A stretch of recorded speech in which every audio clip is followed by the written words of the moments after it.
Hello and welcome to a Smurfy video, and today we are looking at X-Men Omnibus The Fall of Mutants, and this is the direct market cover.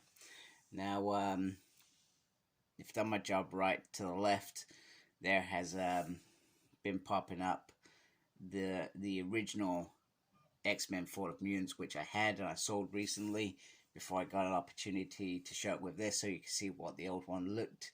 And there was a couple of reasons why I wanted to upgrade. One of them was being that Marvel have actually added the Marvel Omnibus piece here, which is important. And then down there you got X-Men, The Fall of Mutants. And the second reason was that Cyclops needs X-Factor uniform at the bottom.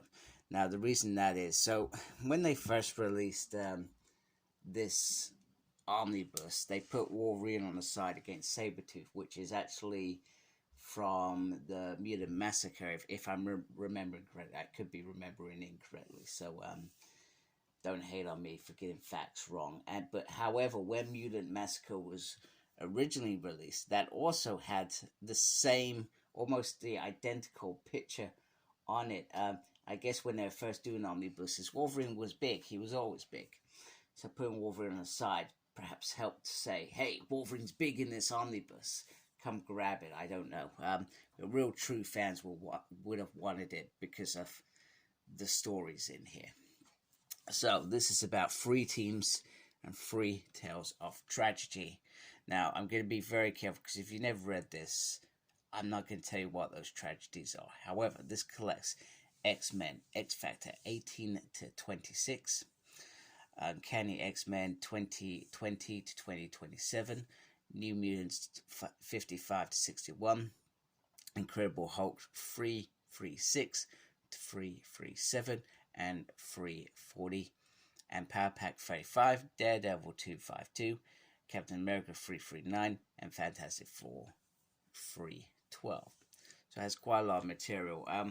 And the other thing that I forgot to say is actually, if it wasn't for the Marvel Omnibus bit, I probably could have avoided buying this because I brought the direct market cover of Mutant Massacre, and that's got Psylocke on the side. So it's already changed anyway. So the book has, if I've counted correctly, 28 issues.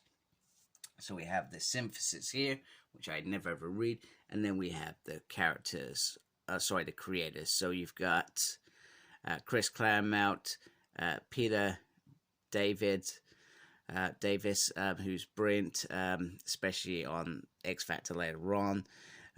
Third X Factor I'm talking about, that was my favorite. You got Louise, who was big around this time.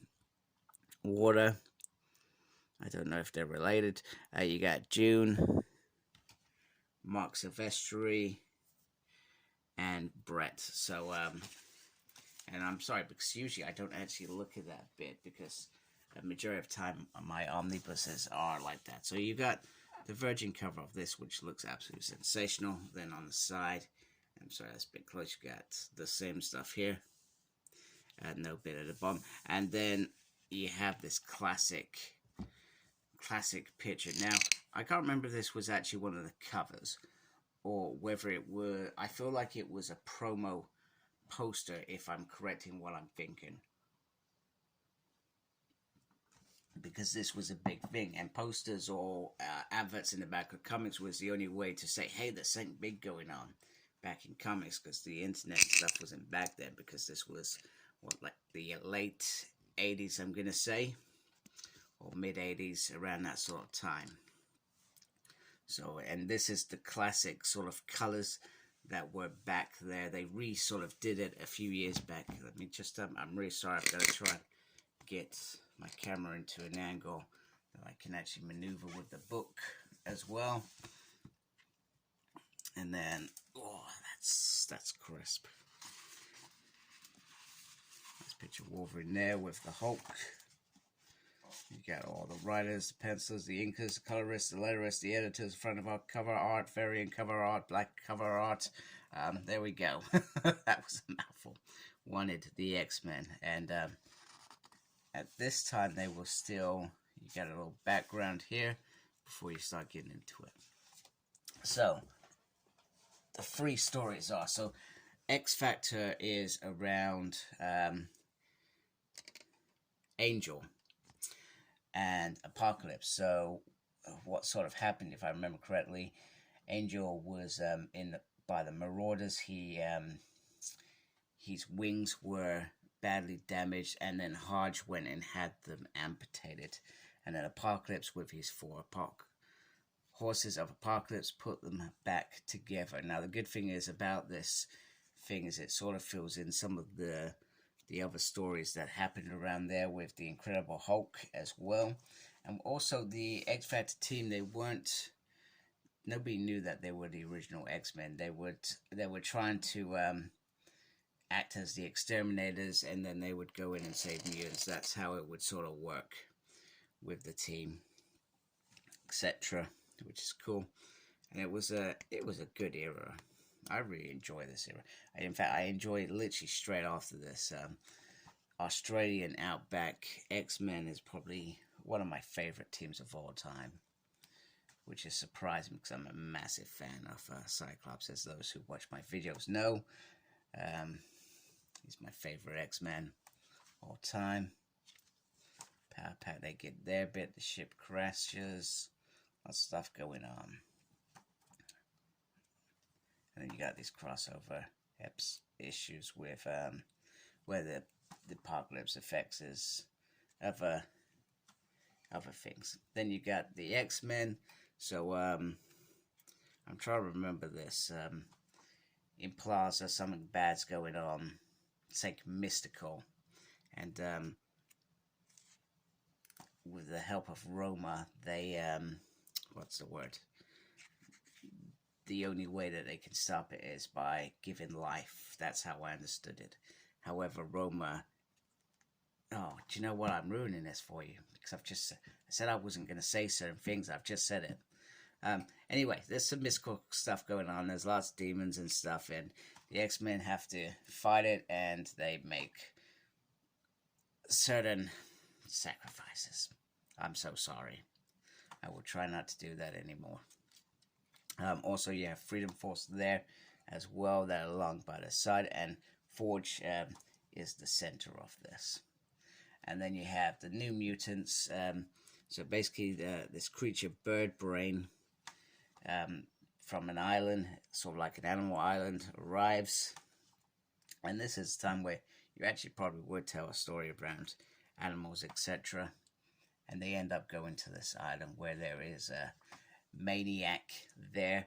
They also this is a time that Magneto is a headmaster for the school, so he what's the word, there's the Maniac there, a scientist. They're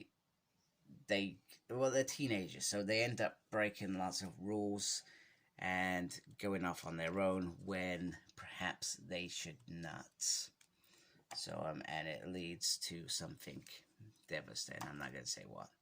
Those in the know that know, they know. So how many issues has this got? I've got to be careful not to... Try not to... Yeah, okay. So 813 pages, which this is probably a smaller omnibus compared to some of the bigger ones we've got in the X-Men range. But it fits quite nice, and I'll show you how this fits in a minute.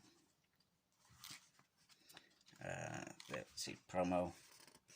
Pictures, reimaginated pictures for Essential X-Men, which is pretty cool. 3 teams of X-Men, 3 tales of tragedy. I love that picture of Cyclops grabbing Jean's hair. It's a bit weird because they're over here and they're over there, so it's a bit big.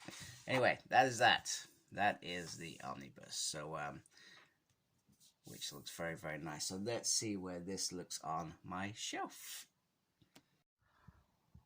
Okay, so I've gone freehand for my final showing of the collection, but this is what, about 10 years in the making. It's taken me to achieve this top shelf, mainly because X-Men #1 omnibus was like the ridiculously hard omnibus to get, but it's almost very cool to have a full run. We need an in-between Omnibus here, and I feel like there should be a hardback between this and this as well that just shows those lost years as well.